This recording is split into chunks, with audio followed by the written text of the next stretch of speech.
दोस्तों, आज की कहानी क्राइम की दुनिया की ऐसी कहानी है जिसे सुनने के बाद आप अपना सर पकड़ के बैठ जाओगे और सोचने के लिए मजबूर हो जाओगे कि आखिर इंसान किस हद तक गिर सकता है। ये कहानी है एक शराबी व्यक्ति की जो कि अपनी ही पत्नी को मार देता है और खाने के लिए कड़ाहों में तल रहा था। तभी पुलिस आ जाती है तो ये अपनी पत्नी को ऐसे ही कड़ाहों में छोड़कर भाग जाता है। चलिए पूरी घटना को इस कहानी में जान लेते हैं। दोस्तों, पाकिस्तान का एक शहर है कराची और कराची के पास एक जगह है गुलशन इकबाल। गुलशन इकबाल में आशिक हुसैन नाम का एक व्यक्ति अपनी पत्नी नरगिस और 6 बच्चों के साथ रहा करता था। लेकिन इसी गुलशन इकबाल में आबादी से थोड़ा हटकर जंगल में एक स्कूल बना हुआ था। तकरीबन 9 साल से यह स्कूल बंद पड़ा था। दोस्तों, स्कूल का मालिक आशिक हुसैन को अपनी पत्नी और 6 बच्चों के साथ उस स्कूल में रहने की इजाज़त दे देता है। वो सोचता है कि मेरे स्कूल की चौकीदारी भी होती रहेगी और आशिक हुसैन अपनी पत्नी नरगिस और 6 बच्चों के साथ स्कूल के अंदर रहता भी रहेगा। फिलहाल मालिक की इजाज़त मिलने के बाद आशिक हुसैन अपनी पत्नी नरगिस और 6 बच्चों को लेकर उसी गुलशन इकबाल के स्कूल में पहुंच जाता है और पुराने से क्वार्टर में रहने लगता है। दोस्तों, आशिक हुसैन एक शराबी व्यक्ति था। वह शराब पिया करता था और दारू का सेवन किया करता था। लेकिन इसी सबके बीच में तारीख आती है 13 अप्रैल साल 2022 की।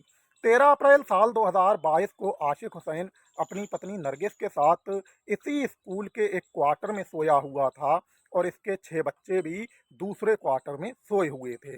फिलहाल होता यह है कि रात के तकरीबन 3 बजे इसकी जो बड़ी बेटी है 15 साल की, उसकी आंख खुल जाती है और जब आंख खुलती है तो उसके कानों में अजीबो गरीब किस्म की उसकी माँ की दबी दबी सी चीखने की आवाज़ें सुनाई देती हैं। जिन आवाज़ों को सुनने के बाद रात के काले अंधेरे के सन्नाटे में वो लड़की 15 साल की घबरा जाती है और सोचने लगती है कि आखिर ऐसी क्या बात हो गई है जो माँ की दबी दबी सी चीखों की आवाज़ें आ रही हैं। फिलहाल रात के काले अंधेरे के सन्नाटे में वो कुछ डर भी जाती है। आखिर 15 साल की बच्ची थी, लेकिन फिर वह आंखें मसलती हुई अपने माँ बाप के कमरे की तरफ चल देती है। लिहाजा जब वह 15 साल की लड़की अपने माँ बाप के कमरे में कान लगाकर सुनती है तो समझती है कि उसकी माँ की ही आवाज़ें इसी कमरे में से दबी दबी सी आ रही हैं। लिहाजा वो उस कमरे में एक छेद में से जब झांक के देखती है तो उसे नज़र आता है कि बेड के ऊपर उसका शराबी पिता आशिक उसकी माँ नरगिस को पटके हुए उसकी छाती पे बैठा है और माँ का चेहरा पूरी तरह से तकिए से कवर करे हुए है। माँ नरगिस दबी दबी सी आवाज़ों में चीख रही थी और खुद को बचाने की कोशिश कर रही थी। लेकिन गुलशन इकबाल के इस स्कूल के आसपास कोई घर नहीं था जो नरगिस की चीखों की आवाज़ों को कोई सुन पाता। कुछ ही देर में नरगिस दम तोड़ देती है और मौत के आगोश में समा जाती है। यह दृश्य देखने के बाद 15 साल की बच्ची वहीं गिरती है और बेहोश हो जाती है। तकरीबन 2 से ढाई घंटे के बाद जब उस लड़की की आंख खुलती है और उसे होश आता है तो फिर से वो ही सब कुछ उसके दिमाग में ख्याल आता है। तो वो सोचने लगती है कि शायद ये एक ख्वाब था और अल्लाह का शुक्र अदा करती है और कहती है कि अच्छा है ये एक ख्वाब था, हकीकत नहीं थी। हम हों या आप हों, जब सो रहे हों रात को और कोई ऐसी ख्वाब दिखे जिसमें बिल्डिंग पे से गिर रहे हों या कुएं में गिर रहे हों, उसी दरमियान आंख खुल जाए तो हम लोग भी अल्लाह का शुक्र अदा करते हैं और सोचते हैं अच्छा है कि ये ख्वाब था, हकीकत नहीं था। तो वो लड़की भी इसी तरह सोचने लगती है कि शायद ये ख्वाब था, हकीकत नहीं थी। लेकिन कुछ ही देर में उसकी समझ में आ जाता है कि ये ख्वाब वाब कुछ भी नहीं है, बल्कि सच में ऐसा हो गया है और ये हकीकत और सच्चाई है। तभी वो अपने माँ बाप के कमरे में जाती है और कमरे में चारों तरफ देखती है, बेड के नीचे देखती है, लेकिन उसके माँ बाप उसे कहीं नज़र नहीं आते हैं।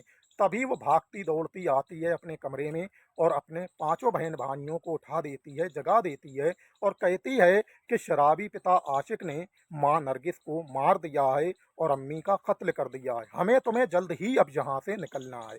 फिलहाल वो अपने 6 बहन भाइयों को लेकर चल पड़ती है। लिहाजा जाते वक्त वो लड़की अपनी माँ को स्कूल के एक एक क्वार्टर में ढूंढना और खोजना शुरू कर देती है। स्कूल के सारे क्वार्टरों को वो देख लेती है और अच्छे से तलाशी ले लेती है, लेकिन कहीं भी उसे उसकी माँ नरगिस नज़र नहीं आती है। तभी वो थक हार के आती है और स्कूल के पुराने से एक क्वार्टर के गेट पे खड़ी होकर सोचने लगती है। तभी उसकी नज़र स्कूल के अंदर बनी एक पुरानी सी कैंटीन पर जाती है, जो कैंटीन स्कूल लगाने के वक्त चलाई जाती थी और बच्चों के लिए उसमें कुछ खाने पीने के आइटम बनाए जाते थे। तभी वो सोचने लगती है कि सब जगह तो देख लिया है, सारे क्वार्टरों में देख लिया है, लाओ एक बार कैंटीन में और जाते वक्त देख लिया जाए। तभी वो लड़की कैंटीन की तरफ चल पड़ती है और जब कैंटीन में इंस्ट्रक्शन करती है तो देखती है कि कैंटीन की भट्टी में खूब तेज आग जल रही है और जनाब एक कड़ाह भट्टी पर रखा हुआ है, उसमें तेल खौल रहा है। फिलहाल वो ये भी देखती है कि कड़ाही के पास उसका शराबी पिता आशिक हुसैन खून में लथपथ सना हुआ खड़ा है। जैसे ही वह डरती हुई धीरे धीरे भट्टी के पास जाती है तो देखती है कि नीचे जमीन पर उसकी माँ का आधा शव कटा रखा हुआ है और आधा शव तेल में कढ़ाई के अंदर खोल रहा है। तभी वो लड़की अपने जालिम पिता आशिक की तरफ देखती है और इसी दरमियान आशिक भी अपनी बेटी की तरफ देखता है तो वो डर जाती है और वहां से भाग निकलती है। भागकर वह स्कूल के गेट पे आती है। तब तक सुबह के 5:30-6 बज चुके थे।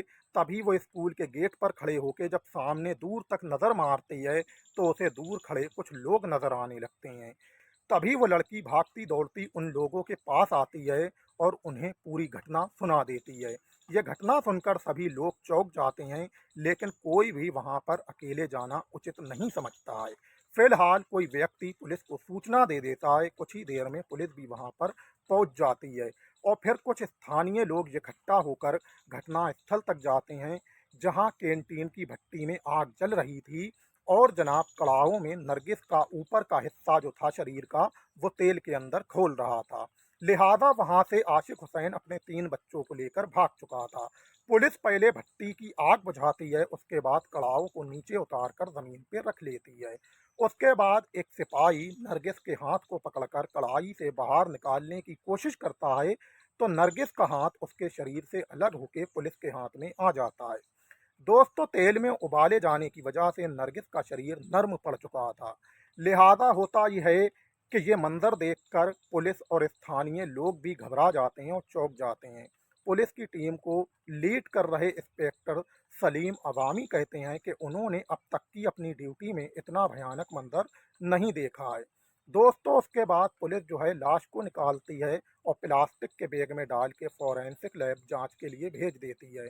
उसके बाद पुलिस जब पूछताछ करती है आशिक हुसैन की 15 साल की लड़की और जनाब नरगिस के भाई से, यानी के आशिक हुसैन की लड़की के मामा से, तो खुलासे कुछ और ही चौंकाने वाले निकलकर सामने आते हैं। लिहाजा नरगिस का भाई और नरगिस की बड़ी बेटी पूछताछ में पुलिस को बताते हैं कि आशिक हुसैन एक लालची किस्म का व्यक्ति था और वो दारू नशे का सेवन किया करता था। रोज नए नए लड़कों को घर पर लेके आता था और अपनी पत्नी नरगिस से उनके साथ रहने को कहता था। आशिक हुसैन अपनी पत्नी नरगिस से पेशा विरद्दी का काम करा के अपनी दारू और नशे के लिए पैसे कमाना चाहता था, लेकिन नरगिस हर बार यही कहती थी कि वह मर जाएगी लेकिन अपनी इज्जत पे आंच नहीं आने देगी। फिलहाल नरगिस अपने कहने के मुताबिक एक दिन मर ही गई, लेकिन उसने अपनी इज्जत पे आंच नहीं आने दी। फिलहाल इस खुददार औरत के हौसले को तो मैं भी सलाम करता हूँ, लेकिन दोस्तों इलाके के एसएसपी रहमान सिराजी कहते हैं कि आखिर ये नहीं समझ में आता है कि तेल में उबाल क्यों रहा था, कड़ाव के अंदर खाने के मकसद से उबाल रहा था या किसी और मकसद से उबाल रहा था। इलाके के एसएसपी रहमान सिराजी का ये बयान था, लेकिन इसका खुलासा तो जब ही हो सकेगा जब आशिक हुसैन पकड़ा जाएगा। फिलहाल ये कहानी थी ऐसे लालची किस्म शराबी और नशेड़ी आशिक हुसैन की, जिसने अपनी पत्नी को अपने नशे की लालच में मार दिया और फिर उसे उबाल कर तेल में खाना चाहता था। दोस्तों, आपको ये कहानी कैसी लगी है कमेंट बॉक्स में ज़रूर बताना। कहानी अच्छी लगी हो तो चैनल को लाइक करना, सब्सक्राइब करना, हो सके तो दोस्तों में शेयर भी कर देना। कहानी ज़्यादा लंबी नहीं है। फिलहाल दोस्तों, अब आप लोग ये भी सोच रहे होंगे कि आखिर कहानी सुनकर हमारा क्या फ़ायदा हुआ, तो आपको आपके फ़ायदे के बारे में ज़रूर बताता चलूँ कि गुलज़ार खान यूट्यूब चैनल के माध्यम से जो सच्ची घटनाओं की कहानियाँ आप लोगों के सामने लेकर आता हूँ, वो इसलिए लेकर आता हूँ कि आप लोग गुलज़ार खान यूट्यूब चैनल के माध्यम से सच्ची घटनाओं की कहानियाँ सुनो और फिर क्राइम से 2 कदम दूर रहो। पढ़ो लिखो, अच्छे इंसान बनो, इंजीनियर बनो, डॉक्टर बनो, साइंटिस्ट बनो और साइंटिस्ट बन के अपने प्यारे देश भारत के लिए अच्छी-अच्छी मिसाइलें बनाओ, अच्छे-अच्छे फाइटर जेट बनाओ, अच्छे-अच्छे डिफेंस सिस्टम बनाओ, ताकि हमारा प्यारा देश भारत आगे चल के चीन और पाकिस्तान जैसे खतरनाक दुश्मनों का सामना कर सके।